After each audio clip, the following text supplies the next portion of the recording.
Salut à tous les amis, j'espère que vous allez bien. On se retrouve aujourd'hui pour une nouvelle vidéo. Semaine de Ligue des Champions. Le Barça contre l'AS Monaco ce jeudi. On va revenir un petit peu sur l'avant-match. L'état également de certains joueurs blessés ou pas.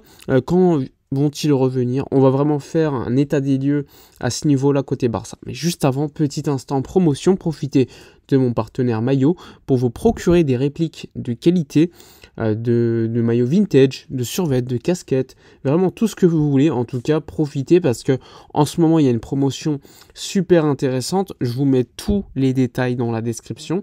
Donc profitez-en, faites-vous plaisir ou faites plaisir tout simplement à un proche. Allons-y, on va venir évoquer tout d'abord ce match contre l'AS Monaco, le match de la Ligue des Champions, un Hansi Flick et un Barça dominateur depuis le début de la saison, 5 matchs, 5 victoires. On retrouve l'AS Monaco qu'on a joué lors du Trophée Gamper où Monaco était vraiment supérieur à Barcelone. Là, il va s'agir quand même d'un match Ligue des Champions, match capital, premier match de la campagne en plus. Le Barça est dans une situation très bonne. L'AS Monaco est une équipe également qui monte en puissance dans le championnat français. Donc ça va être intéressant à suivre. De plus, côté Barça, il y a également un élément à préciser. C'est que Dani Olmo, alors que les médias avant-hier nous évoquaient le fait que Dani Olmo allait être absent vraiment une semaine maximum et qu'il se sentait bien, d'ailleurs même le joueur avait fait un petit pouce vers le haut pour dire qu'il allait bien, eh bien des tests ont démontré que Dani Olmo était bien blessé et qu'il va manquer 3 à 4 semaines de compétition. Bon, il est clair, le club d'habitude ne donne jamais de durée d'absence. Cette fois-ci, le club a donné 4 à 5 semaines d'absence. Pourquoi? Eh bien tout simplement afin que le joueur n'aille pas avec la sélection espagnole lors de la trêve internationale et qu'il reste à Barcelone. Donc normalement, Dani Olmo devrait rater 6 matchs avec le Barça, dont 2 Ligues des Champions, l'AS Monaco, Young Boys de Berne également, et ensuite les matchs classiquement contre notamment Osasuna, Getafe, le prochain match contre Villarreal, etc., etc. Donc il va louper 6 matchs et devrait être de retour pour l'après-trêve internationale contre le FC Séville, Real Madrid, Bayern Munich, etc., etc. Donc là aussi, élément important puisque Dani Olmo était un petit peu le joueur qui faisait le relais entre le milieu de terrain et l'attaque. À voir si Pedri aura donc ce rôle comme on l'a vu un petit peu de temps après la sortie de Dani Olmo contre Gérone. Donc il faudra voir également comment tu vas reconstruire ce fameux milieu de terrain parce que Pedri était en double pivot avec Casado. Là, vraisemblablement, il pourrait remonter au poste de numéro 10. Donc, qui pour jouer à côté de Casado? Est-ce que ce sera Eric Garcia? Mais bon, ça change en qualité technique au milieu de terrain. Bref, on verra bien en tout cas la solution que trouvera Flick pour ce match contre l'AS Monaco. Un match évidemment attendu côté Barça, la Ligue des Champions, pour une première fois avec cette dynamique où il y a 8 matchs de phase de poule, où chaque match remporté te rapporte également une somme. L'objectif du Barça est clair, finir dans les 8 premiers afin de pouvoir se qualifier directement pour la suite de la compétition. Si tu finis dans les 24 premiers, 9 à 24, et bien dans ce cas-là, tu participeras à un barrage. Donc c'est un petit peu différent. Mais l'objectif, clairement, c'est de gagner afin de s'assurer beaucoup plus de tranquillité pour la suite de la compétition. Mais bon, on n'en est pas encore là, c'est encore beaucoup trop tôt. Parlons maintenant un petit peu de la situation des blessés, parce que c'est un élément véritablement important, surtout dans un effectif comme le Barça où l'effectif est assez court. Tu as dû faire confiance à Bernal qui s'est blessé. Là, tu as perdu encore une fois Dani Olmo quelques semaines. Il faut savoir que Fermin devrait être de retour contre Villarreal, alors qu'initialement on annonçait un mois d'absence pour Fermin. Vraisemblablement, le staff médical du Barça est beaucoup plus précautionneux et annonce des dates de retour un peu plus longues que prévu. Donc Fermin devrait être de retour contre Villarreal ce week-end. Ça peut être une alternative intéressante pour le poste de 10, mais titulaire direct, je pense pas. Donc là aussi, un retour potentiel important. Mais bon, les deux joueurs, je pense que tout le monde attend désormais, c'est Gavi et Frenkie de Jong. Alors, l'état actuel des choses est simple. Frenkie de Jong a commencé à s'entraîner avec le groupe et faire une partie de l'entraînement depuis 2-3 jours. De Jong devrait être de retour et recevoir l'ok médical lors de la semaine prochaine.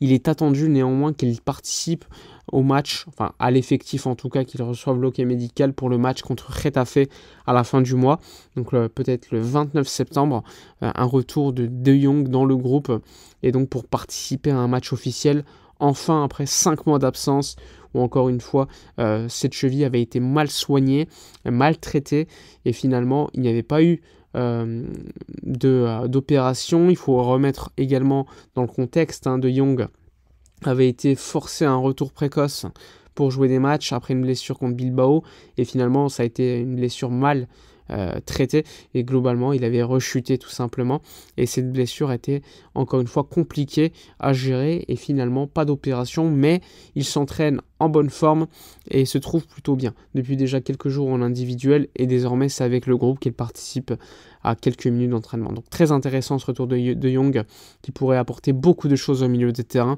et améliorer un petit peu cet effectif en termes de longueur et de profondeur.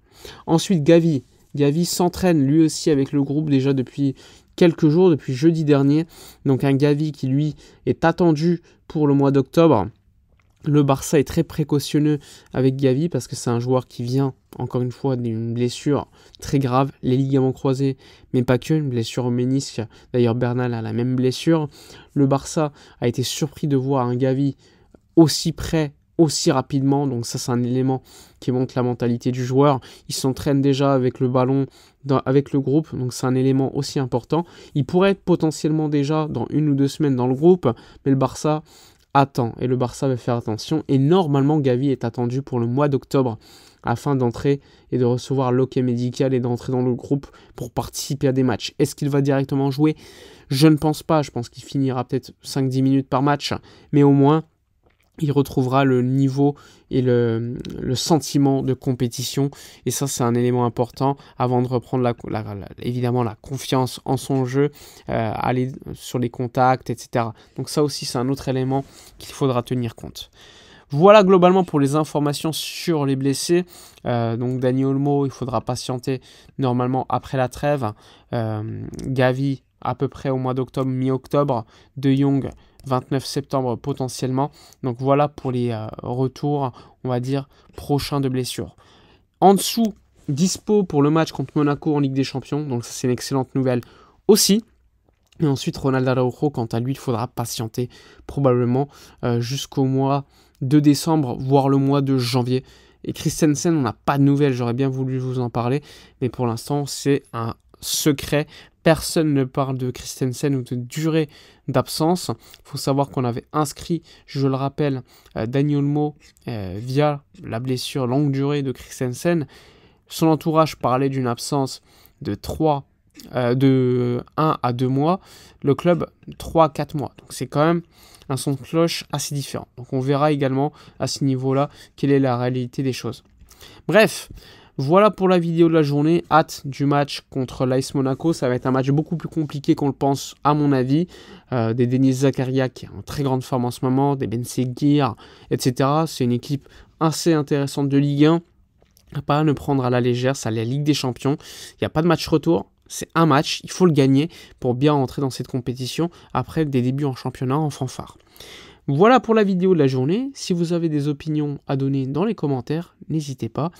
Pour les questions sur les maillots dispo sur Instagram, n'hésitez pas à aller me poser des questions. Toutes les infos en description. Moi je vous dis à la prochaine, et d'ici là, comme d'habitude, portez-vous bien.